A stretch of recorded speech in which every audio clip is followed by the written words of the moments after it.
But an experiment is not a public opinion poll. It examines behavior under the pressure of social forces, as the experiment of Solomon Asch reveals. The experiment you'll be taking part in today involves the perception of lengths of lines. As you can see here, I have a number of cards, and on each card there are several lines. Your task is a very simple one. You're to look at the line on the left and determine which of the three lines on the right is equal to it in length. All right, we'll proceed in this order. You'll give your answer. Only one of the people in the group is a real subject, the fifth person with the white t-shirt. The others are confederates of the experimenter and have been told to give wrong answers on some of the trials. The experiment begins uneventfully as subjects give their judgments. 2. 2. 2. 2. 2. 3. 3. 3. 3. But on the third trial, something happens. 2. 2. 2. 2. 2. The subject denies the evidence of his own eyes and yields to group influence. 1. Asch found subjects went along with the group on 37% of the critical trials. But he found through interviews that they went along with the group for different reasons. 1. 1. They must be right. There are 4 of them and 1 of me. 1. This subject's yielding is based on a distortion of his judgment. He genuinely believes that the group is correct. 1. 1. 1. 2. 1. 2. 2. 2.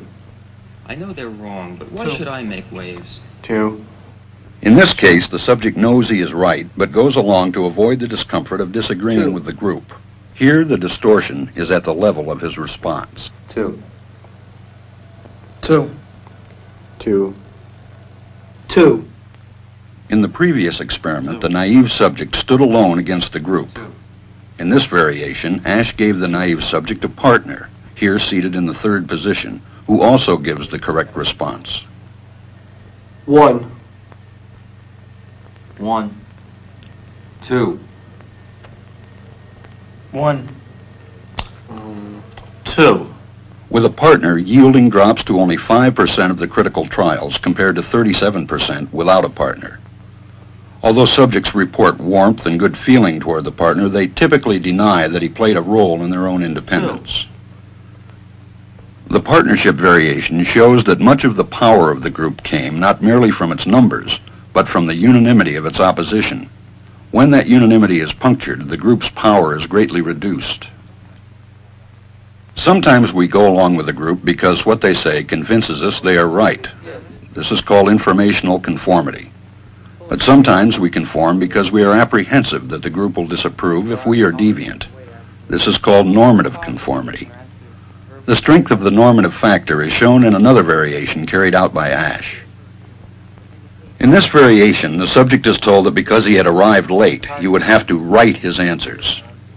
Subjects in this private response experiment are exposed to the same amount of misleading information as other subjects, but they are immune from any possible criticism by the group. 1. 1. 1.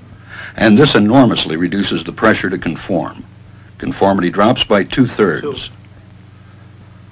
Asch's experiment is a classic. It reveals how people will deny what they see and submit to group pressure.